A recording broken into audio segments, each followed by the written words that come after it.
Hello. Hello, सत साहिब जी। सही बहन जी। आप पवन दास जी बोल रहे हैं ना? हाँ जी। हाँ, मैंने आपके YouTube पर आपके कई वो शंका समाधान देखे हैं, तो मुझे आपसे कुछ थोड़ा शंका समाधान के बारे में बात करनी है थोड़ा। बताइए।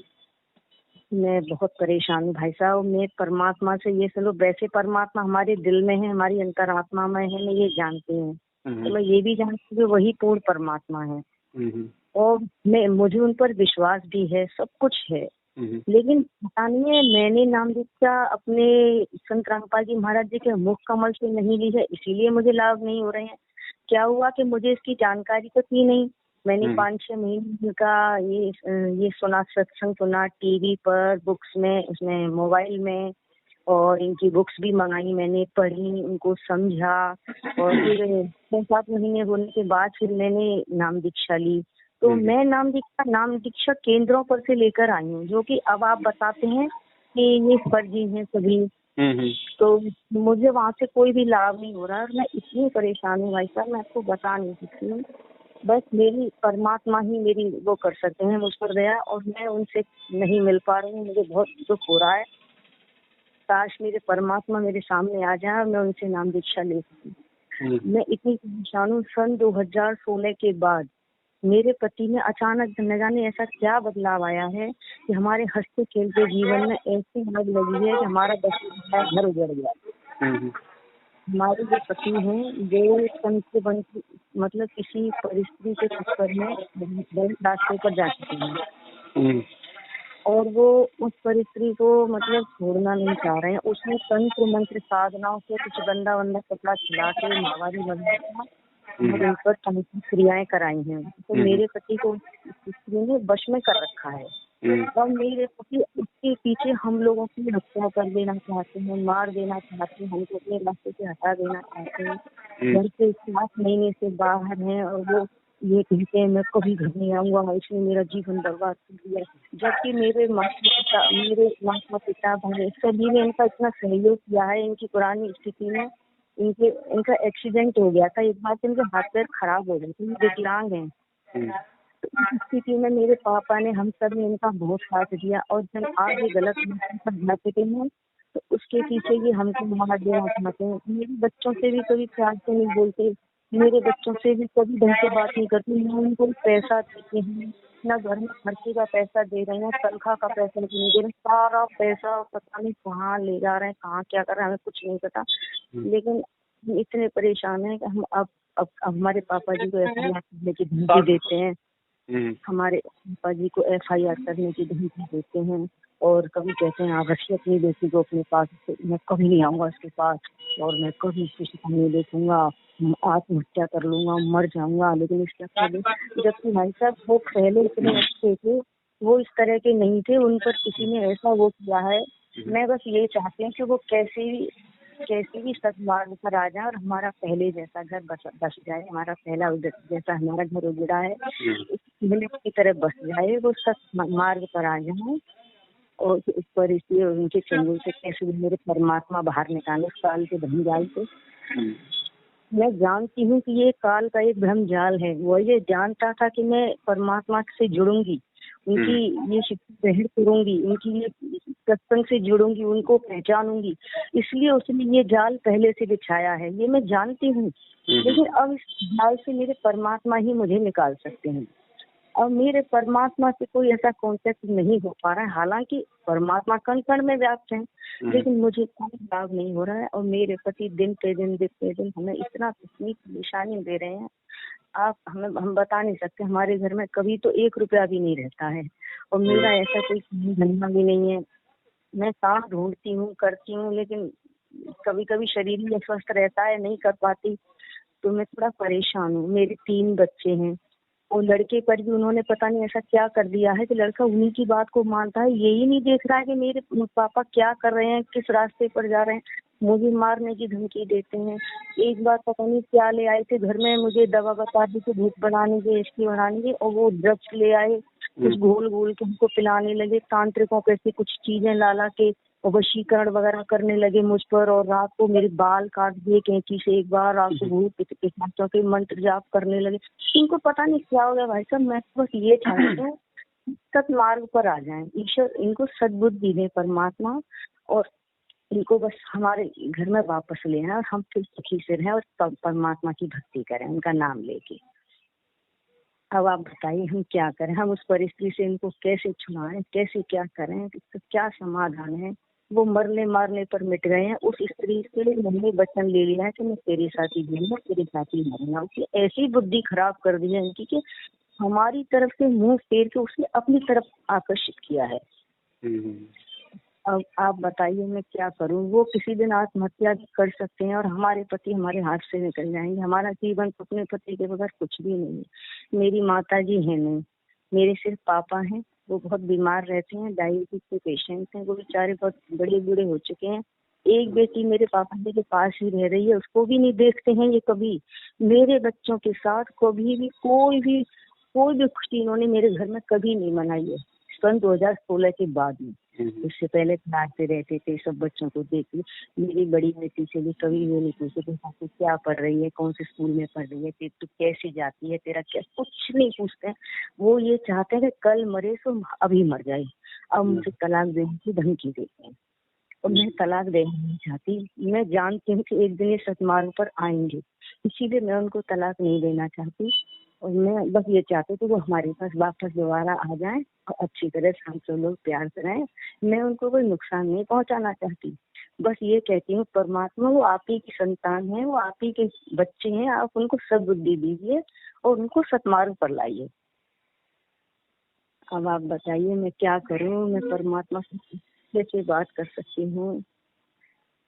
देखो बहन जी, ऐसा है, अगर कुछ बस में होता, आप अगर कुछ कर पाती तो ना तो मुझे फोन करने की आवश्यकता थी। आप और हमारे तो कुछ बस में है ही नहीं। और ये भी आपको पता है कि भैया मैं परमात्मा की शरण में आने वाली थी, काल को इस बात का मालूम था, तो मुझे इस परमात्मा की शरण से दूर करने के लिए उसने ये जाल बिछाया। फिर आपने ये बताया कि मुझे इतना भी विश्वास है कि वो भी सतमार्ग पे आएगा परमात्मा की दया से।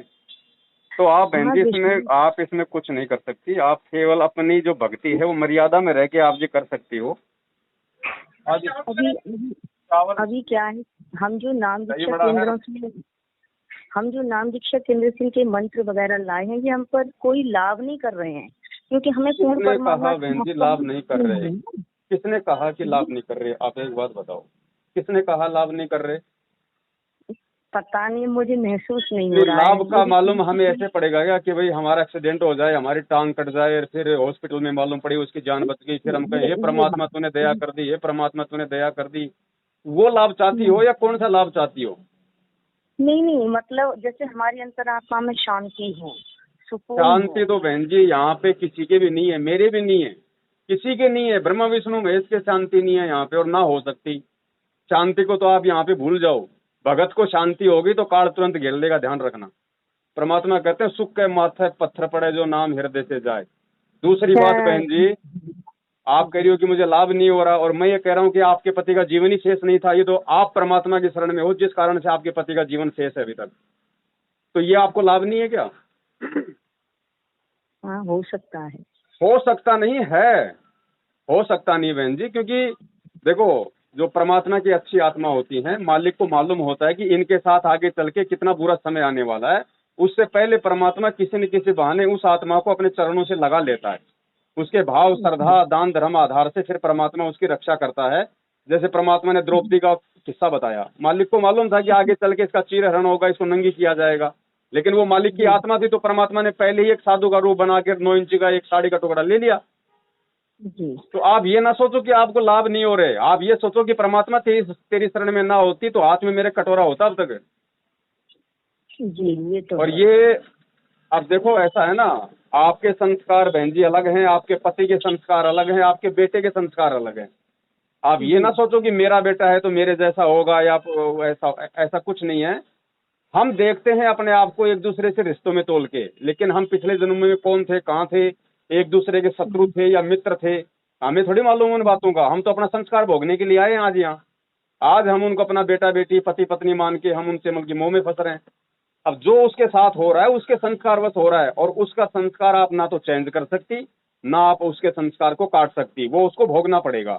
हाँ, अब आपको राहत आपको परमात्मा ने इतनी दे दी कि आपको शरण में लेके, और परमात्मा ने उनकी जान को वो जो है वो एक्सटेंड कर दिया, उनका जीवन बढ़ाया परमात्मा ने। और आप अगर मर्यादा में रह के अगर परमात्मा के अगर शरणों में लगी रहोगी, तो बहन जी वो परमात्मा उनको वापस भी निकालेगा वहां से, लेकिन वो निकालेगा उनको अपने तरीके से। आप और हमारे टेंशन करने से, चिंता करने से कुछ नहीं होगा। हम अपनी भक्ति का नुकसान कर सकते हैं चिंता करके, क्योंकि हम अपने पति के विषय में चिंता करेंगे तो परमात्मा ने तो लाभ देना ही है, वैसे भी देना, आप चिंता करोगे तो भी देना, ना करोगे तो भी देना, लेकिन आपकी भक्ति चली जाएगी। जी। तो आप इसमें कुछ नहीं कर सकती। आपने अगर कुछ करना होता तो आप जी सब कुछ कर चुकी होती, लेकिन आपके बस में कुछ भी नहीं है। तो अब आप ये सोच लो कि आप केवल मर्यादा में रह के और परमात्मा की अपनी जो भक्ति है उसको करो सही तरीके से, और गुरु जी से ही अरदास करती रहो आत्मा से कि परमात्मा जीवन का रक्षक तू है, हमारा रखवाला तू है, मैं तो सब कुछ छोड़ छाड़ के तेरे पीछे लगी हूँ। तो परमात्मा ने देखना फिर बहन जी आपके पति को कब सेट करना है, कब नहीं करना है। अगर उसके हित में होगा तो करेगा, और अगर उसके हित में नहीं होगा तो नहीं करेगा बहन जी, ध्यान रखना। जी।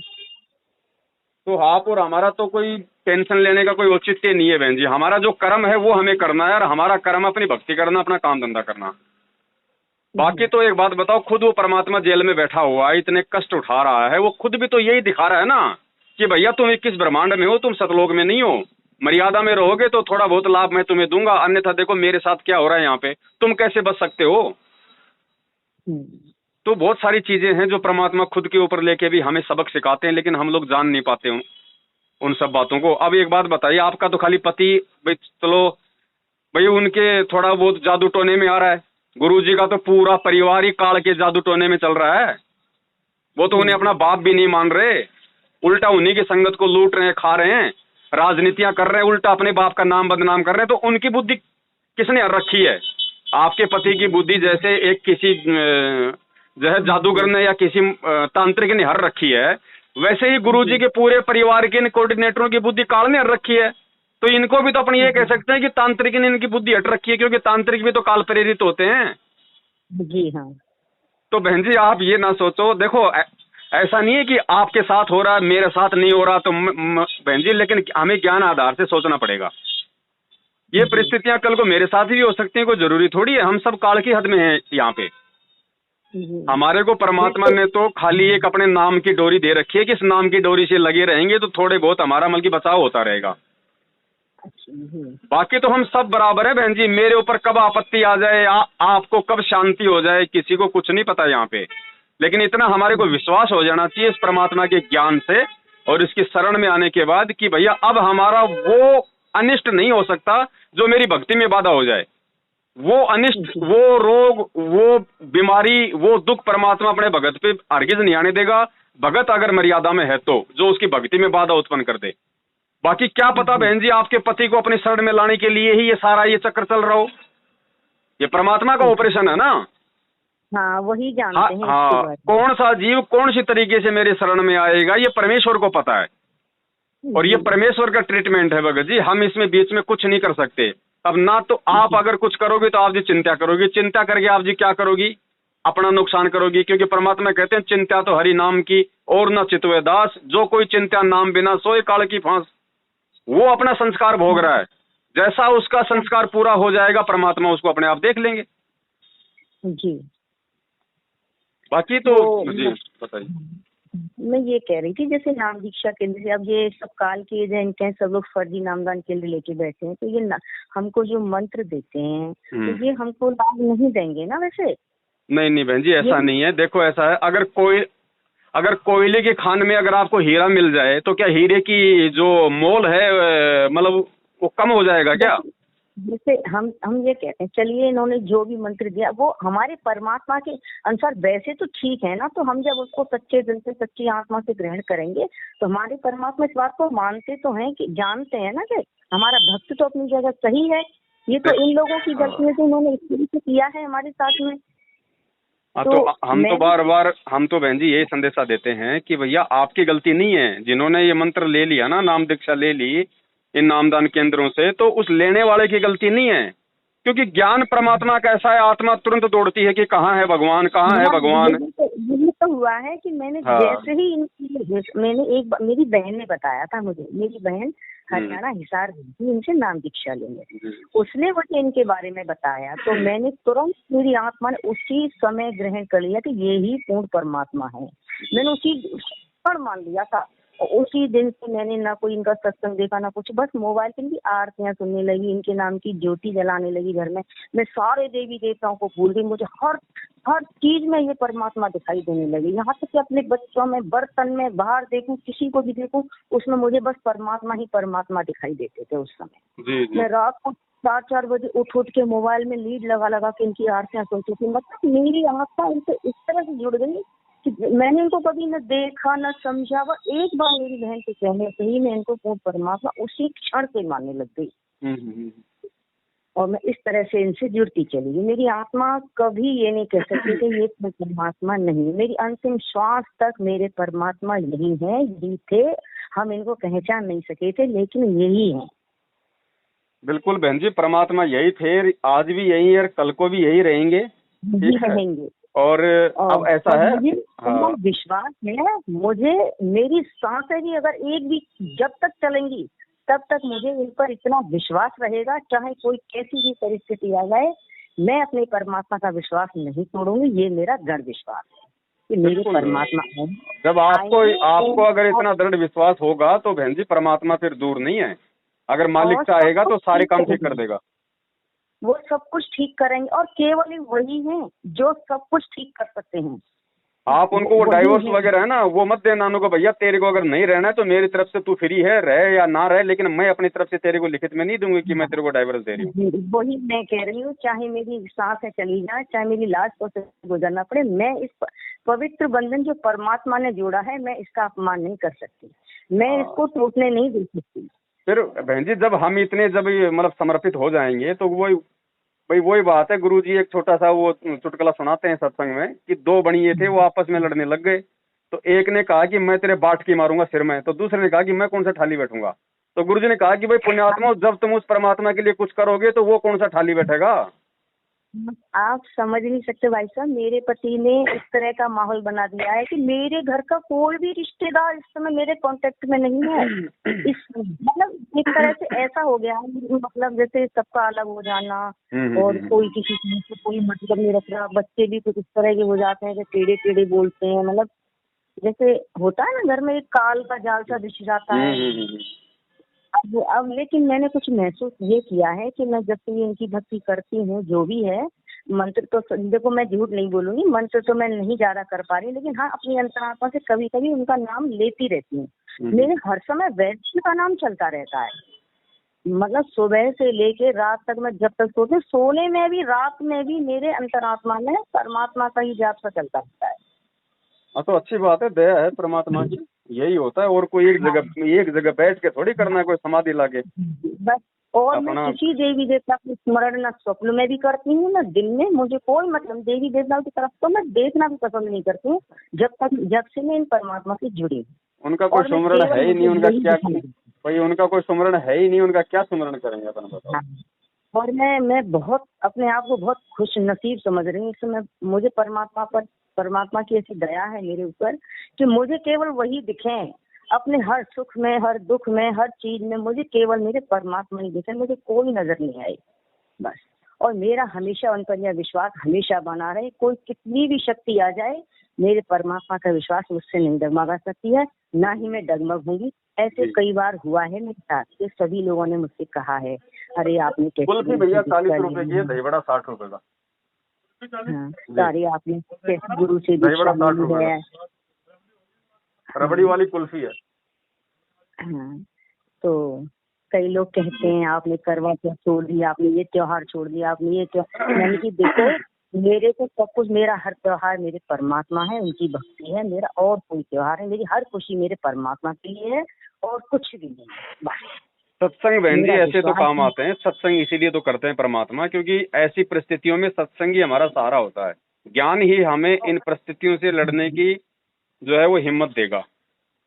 और जब मैं रोती हूँ या मेरे मतलब निकलते हैं किसी भावावेश में आकर कुछ बात सोचकर, तो मैं ये सोच लेती हूँ परमात्मा मेरे दुख में भी मेरे आप तो मुझे जो पीड़ा हो रही है, इस दुख में मेरा कुछ सुख छुपा हुआ है, बिल्कुल है इसलिए ये। मुझे ये दुख। हाँ जी। तो मैं ये सोचकर कि शांत हो जाती हूँ, कोई बात नहीं, मैं इस दुख को इसलिए अच्छा मानती हूँ कि इस दुख की वजह से ही आज मुझे मेरे परमात्मा मिले हैं। अगर ये बिल्कुल दुख मुझे नहीं मिलता शायद मैं परमात्मा को पहचान भी नहीं पाती। सही बात है बहन जी। इसलिए मुझे ये दुख बिल्कुल भी दुख नहीं लग रहा है। हालांकि ये कुछ परिस्थितियां इस काल के भ्रम के जाल की वजह से हैं, लेकिन इस जाल को मेरे परमात्मा ही काटेंगे। मुझे इन पर इतना विश्वास है कि मेरे पति को भी उस काल के मोह माया जाल से निकाल कर बाहर लाएंगे। और आप देखना मेरा तलाक भी मेरे परमात्मा नहीं होने देंगे, और आप देखना मेरे घर की खुशियां वापस लाएंगे वो दोबारा से, और हम सब मिलकर परमात्मा से नामों के लेकर उनकी भक्ति करेंगे। देखो बहन जी, दो दो बातें हैं। सोचना ठीक है, लेकिन जी हमने ये भी नहीं उस परमात्मा से डिमांड करनी, हमने ये भी नहीं मतलब सोचना है कि वापस मेरे घर में वो खुशियां आएंगी। हमने कुछ नहीं सोचना, सिर्फ ये करना कि परमात्मा जो तू कर रहा है वो मेरे हित में कर रहा है, मुझे इतना विश्वास है। चाहे ये तो है, ये चाहे तो तू है, दुख में रख, चाहे तू सुख में रख, ये तो है। बस। हाँ ये तो बात आप आप सही कह रहे ये हो, मत वो जो करो, करेंगे आप अच्छा ही करेंगे। आप ये बिल्कुल हाँ मत सोचो कि वापस खुशियां आएंगी, क्या होगा, कुछ नहीं होगा, कुछ नहीं। परमात्मा अगर तूने मुझे भजन दिया है तो 2 टाइम का तू मुझे भोजन भी देगा, इससे ज्यादा मुझे और कुछ नहीं चाहिए।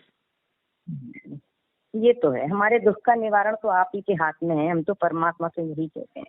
बस तो वो फिर वो भाई वो कोई बच्चा तो है नहीं, वो अंतर्यामी है, उसको सब पता है। क्या उसको मालूम नहीं कि भाई मेरे कौन से बच्चे के साथ में क्या घटना हो रही है? उसको ये सब हमारी कुछ पल पल की देखते हैं। खबर है, पल पल की। लेकिन वही बात है, गुरुजी कहते हैं भैया जो व्यापारी होता है वो हीरे पे चोट मार के तो उसकी परख करता है ये नकली है कि ये असली है। हाँ यही तो मैं सोच रही थी कि परीक्षा ले रहे हैं मेरे परमात्मा मेरी। बिल्कुल बहन जी, ऐसे परमात्मा हमारे को धीरे धीरे धीरे धीरे हमारे को जो है वो तैयार कर रहे होते हैं, ज्ञान आधार से चोट जी मार मार के, कि देखे इसको, ये जी मतलब इतने समय से मेरे सत्संग सुन रही है, इसको कितना धैर्य, संतोष, विवेक, मेरे ऊपर इसको कितना विश्वास है। इसीलिए इसीलिए मैं थोड़ा ये कहते हैं ना, मंत्र धीर बांध ले रे गौरी। जी जी। ये जो इसमें आता है मैं उसको बड़े छोड़ ध्यान देने से पछलियों सुनती की हूँ। रीत। हाँ छोड़ देना पिछलियों की रीत, सतगुरु तारेंगे। जी जी। तो उसमें मैं ये सोचती हूँ कि परमात्मा हम हमारी परीक्षा ले रहे हैं, और वो हमको ये कष्ट इसलिए दे रहे हैं कि हम इन कष्टों में उनका विश्वास कहीं डगमगा नहीं जाए। वो हमको देखना चाह रहे हैं कि इसको मैं इतने दुख पे दुख दूंगा तब भी ये मेरा विश्वास तोड़ेगी या नहीं तोड़ेगी, इसको कितनी बिल्कुल। वो है मतलब। इसलिए मैं थोड़ा आप संतुष्ट हो जाती हूँ ये देखो बहन जी, जब परमात्मा यहाँ आते हैं और वो जो पूरा जीवन जो एक लीला करते हैं, मतलब शिशु रूप से लेके एंड तक, तो वो जी उनके भक्तों के लिए वो एक उदाहरण होता है। 650 साल पहले परमात्मा आए, बता दो 120 साल तक उनको एक भी दिन अगर कोई सुख हुआ हो तो जी एक भी दिन का सुख उन्होंने बता दो। बहुत और आज देख लो, उनके साथ भी बहुत अत्याचार हुए थे। हाँ भाई आज देख लो, जब से परमात्मा ने 1994 से इस ज्ञान की बागडोर संभाली है, आज तक देख लो, जी आज संत रामपाल जी महाराज जी को कौन सा मतलब के सुख हुआ है? जी ये काल का लोक है। हमें परमात्मा खुद ऐसी परिस्थितियों में रह के दिखाते हैं जी कि भैया यहाँ तो नीची गर्दन करके अपनी भक्ति कर लो, टाइम पास कर लो, ज्यादा ऊपर मुंह करोगे यहाँ पे रह जाओगे, जी है ना? तो मालिक की रजा में हमको हमको बहन जी राजी रहना है। सुख है, दुख है जी बहन जी, वही बात है। अब हम भगत हैं और परमात्मा ने बताया जो मेरा भगत होगा समभावी होगा। दुख हो चाहे सुख हो, लाभ हो चाहे चाहे वो हानि हो, मेरा भगत हमेशा समभावी होगा कि लाभ है तो मेरे हित में है और हानि है तो मेरे हित में है। मैं नहीं जान पा रहा, ये एक बात अलग है। जी। अब गुरुजी तो पता नहीं है वहाँ से कब तक निकल पाएंगे, और हम उनके मुख कमल से तो नाम दीक्षा ले नहीं पाएंगे, क्योंकि हम तो नाम दीक्षा केंद्रों पर जाकर भटक गए और हमें पता ही नहीं था। लेकिन हम उनका नाम स्मरण कर लेते हैं, और आरती वगैरह देखो बहन जी, आने वाले समय में जब गुरुजी आएंगे तब भी ऐसे ही डीवीडी से नाम मिलेगा जो आज आपने लिया है। हमने भी 2009 में आश्रम में डीवीडी से ही नाम लिया था। आने वाले समय में भी हमें इसी प्रकार से डीवीडी से ही हमारे को नाम मिलेगा। ये बात केवल एक विश्वास की है, और ये केवल फर्क इतना है कि इन लोगों को आदेश नहीं था नाम दीक्षा देने का। इन्होंने केवल अपना धर्म को धंधा बना के दुनिया लूटने के लिए दुकान खोल ली। अगर इनको गुरु का अगर आदेश होता तो कोई दिक्कत नहीं, हम भी बढ़ चढ़ के लोगों को नाम, हम भी भाई हम बिना आदेश के इनके बिना आदेश के इन्होंने खोल रखा है। ये इन्होंने बहुत बड़ी गलती की है, बहुत बड़ा पाप किया है इन्होंने, अच्छा अब नहीं वो किया इन लोगों बहन ने। जी उनको समझ में नहीं आ रहा ना वो बातें, उन्होंने आप और हमें तो परमात्मा से समझ में आ रही अपनी हैं। उपमा ऊपर कर लिया। ये गलत है, और दूसरे लोगों को इन्होंने भ्रम में रखा है। बताओ, हम इससे अच्छा तो वहाँ नाम दीक्षा केंद्र ना जाके हम बेशक परमात्मा का वहाँ से नाम नहीं लेते, हम अपने अंदर अंतर आत्मा से ही अपने परमात्मा को याद करते, तो हमें वो तब भी लाभ देता। तो कितने उदाहरण दिए परमात्मा ने कि जिन्होंने जिन्होंने सत्संग सुन के परमात्मा को परमात्मा मान के अगर संकल्प ले लिया हाँ और बुराइयां छोड़ दी, हाँ भगवान तो उनके साथ में रहता है। हाँ भाई जी। द्रौपदी ने कौन सा नाम ले रखा था, भगत प्रहलाद ने कौन सा नाम ले रखा था, मीरा ने कौन सा नाम लिया था उस समय तक जब उसको जहर पिलाया गया। यही तो परमात्मा कहते हैं कि नाम लेने में भले ही देरी हो जाए, और आज से लेकिन पहले एक बात ज्ञान बताओ को बहन जी, समझो। और एक बात हाँ, बताओ बहन जी, आपने तो अब नाम लिया, आज से पहले कौन सा नाम लिया था आपने? आप आज से पहले भी आप पे संकट आए होंगे, तो उस समय कौन रक्षा कर रहा था? कोई भी नहीं, ना कोई देवी देवता काम आ रहा था। मैंने हजारों वो तो कर ही मंदिरों में नहीं सकते, वो तो गुरुजी ने बता दिया हमारे को कि वो ना हमारी हानि कर सकते ना हमारे को लाभ दे सकते। ये कभी परमात्मा ही तो था जीवन में हमारे साथ लाभ में। नहीं हुआ। तो आज भी वही है बहन जी, आगे भी वही रहेगा। नाम आपको जो मिल गया वो परमात्मा का ही है। अब आपने केवल इतना करना है, अगर आपको सच्चाई का पता चल गया है तो आपने इन लोगों का साथ छोड़ देना है, आपने इनकी संगति को त्याग देना है। किसी भी प्रकार का ज्योति पाठ दान धर्म का पैसा इनको नहीं देना है जब तक गुरुजी नहीं आ जागते हैं, गुरुजी के अलावा अब नहीं मैं देना। वहाँ जाऊंगी ही नहीं, अब मैं वहाँ जाऊंगी ही नहीं, जाना ही ना नहीं ही बहन कोई नाम। जी, मतलब ही नहीं हमें वहाँ से। जी नहीं, मैं उसकी तरफ अब पलट कर भी नहीं देखूंगी। अब तो मेरा सब कुछ जो भी होगा आमना सामना मेरे परमात्मा से उनके आश्रम में ही होगा, जब भी कभी आएंगे गुरु जी। बिल्कुल बिल्कुल। हाँ, तब तक मैं अपने परमात्मा पर विश्वास करके अपना भक्ति जो भी है मैं कर रही हूँ। और आपका बहुत बहुत धन्यवाद जो आपने हमें इतनी संतुष्टि दी, बहुत अच्छा और लगा। बहन जी परमात्मा का यही मिशन है वर्तमान में, और दूसरा कोई मिशन नहीं है, केवल एक ही मिशन है परमात्मा का कि मेरी संगत, मेरे ज्ञान को आधार बना के, और ये जो काल एजेंट है, मेरे भाई बंधु रिश्तेदार जवाई भाई भाई भतीजा, ये कोऑर्डिनेटर, इनका साथ छोड़े और मेरे ज्ञान को पकड़ के चले। स्वयं से कोई निर्णय करे, कोई विचार करे, कोई डिसीजन ले, देखा देखी में ना चले। वरना आज तो परमात्मा धरती पे है, कल को जब सशरीर वापस चले जाएंगे, जैसे भी परमात्मा जाएंगे उस समय फिर ये कैसे मार्ग पे चलेंगे? जी आज तो चलो जो नहीं, गलती खैर करेगा उसको परमात्मा ठीक ठाक कर देंगे, लेकिन जब कल परमात्मा यहाँ से परमानेंट चले जाएंगे फिर तुम गलती करोगे तो उसको कौन सुधारेगा? ये तो परमात्मा केवल इतना ही देखना चाहते हैं बहन जी कि इन आत्माओं को अभी तक मेरे से कितना ज्ञान प्राप्त हुआ है। जी और जिस राह पे ये सत्सेवक चल रहे हैं, जिस दिन ये पूरी संगत उस राह पे चलना शुरू कर देगी ना बहन जी, परमात्मा चुटकियों में बाहर आएगा, चुटकियों में। वो केवल बैठा इसलिए, वरना उसको किसने बांध रखा भाई? अरे जाके अरद रूम पर सकल पसारा, ऐसा पूर्ण ब्रह्म हमारा, जिसके आधे बाल पे पूरी सृष्टि नहीं है, वो उसको कौन बांध के बैठा लेगा जेल में? अगर भगवान मान लिया तो। जी लेकिन वो देख यही रहे ना। हाँ जी, काल का लोक है, इसमें बहुत सोच समझ कर चलना पड़ेगा। तो बहन जी आप बिल्कुल, आप जी नॉर्मल रहो, और कोई भी बात अगर ऐसी हो तो तुरंत अपने दरबार में दंडोत करके मालिक से प्रार्थना किया करो। मालिक अंतर्यामी है, पल पल की उसको खबर है, पल पल की जानता है। और हम अगर उसकी मर्यादा में रहेंगे तो परमात्मा बाल विवाह का नहीं होने देगा, ना आपका, ना आपके बेटे का, ना आपके पति का, क्योंकि आपकी दृढ़ता के कारण परमात्मा उनकी भी रक्षा करेगा। ध्यान रखना, और आप मर्यादा तोड़ दोगी फिर सारा काम खराब हो जाएगा। नहीं, मैं पूरी कोशिश करूंगी, उनकी मर्यादा को भंग नहीं करूंगी। जो भी है मैं अच्छे अपने नए तरीके से, वैसे मैंने परमात्मा से और क्षमा मांगी है। मैंने आज तक जो भी जैसे नाम दीक्षा केंद्र पर जाकर जो भी मैंने, परमात्मा मुझसे गलती हो गई, वो अनजाने की गलतियां हैं बहन जी, वो देखो हमसे भी हुई हैं। हम लोग भी कम से कम 2 साल तक इन्हीं के चक्कर में थे, लोगों से दान धर्म ले लेके हमने भी इनको खूब दिया बहन जी। आगे हमने भी खूब पूछा मैनेजमेंट को, हम भी खूब गए सार की तारीखों पे। अब जब तक नहीं पता था नहीं पता था भैया, वो अनजाने की गलती थी, लेकिन जानबूझ के नहीं करनी अब। जी लेकिन मैंने अभी तक ऐसा कुछ भी नहीं किया है। बस जितनी बार गई थी उसमें जैसे कुछ पैसे डाल के आई हूँ, मुझे इतना ज्ञान नहीं था उस समय, इतनी जानकारी। लेकिन अब मैं इनको समझ चुकी हूँ कि ये सब कुछ फर्जी नामदान केंद्र है, इनका कुछ भी कोई वो नहीं, ये सब काल के एजेंट ये हैं। नामदान केंद्र ही नहीं है, ये बैठे हुए लोग सब फर्जी हैं बहन जी। ये भगत नहीं है, खाली भगत का तो इनका ठप्पा लगा हुआ है, और इनके अंदर भगत का कोई गुण, कोई लक्षण नहीं है। जी, और मैं इसीलिए वहाँ नहीं जाना चाहती हूँ। अब मैं जो भी कुछ है मैं इनका ज्ञान घर में ही पढ़ूंगी, सत्संग सुनूंगी, आरतियाँ इनकी जो भी है संगीत नियम वगैरह करूंगी, इनकी ज्योति भी इनके नाम से प्रज्वलित करूंगी घर में, और इनका ही नाम स्मरण करना है मुझे, इससे ज्यादा कुछ नहीं। दो बातें ध्यान रखो बहन जी। एक तो परमात्मा कहते हैं घटी ही में गंगा, घटी ही में यमुना, घटी ही में है जगदीश, सतगुरु तारेंगे। और दूसरा परमात्मा कहते हैं कहे कबीर सुनो वे साधु मैं तो हूँ विश्वास में। इसके अलावा कहीं जब तक गुरु जी नहीं आते हैं कहीं धक्के खाने की जरूरत नहीं है। अपना घर ही अपना आश्रम बना लो भैया। जी, और ठीक फिर है। परमात्मा तो हर जगह है, कहीं जाने की जरूरत भी नहीं है। वो एक विश्वासी के लिए है ना बहन जी। जिसको ज्ञान नहीं, जिसको विश्वास नहीं, वो तो ऐसे धक्के खा रहे हैं आज भी। नहीं, मुझे अब पूरी तरह से ज्ञान हो चुका है इनका, मतलब इस तरह का ज्ञान हो चुका है कि हमको बाहर इन लोगों की बातों में नहीं आना है। करवाएंगे परमात्मा बहन जी। जो अच्छी आत्मा होंगी उनको परमात्मा प्रेरणा करके उनको सही मार्ग पे लाएंगे।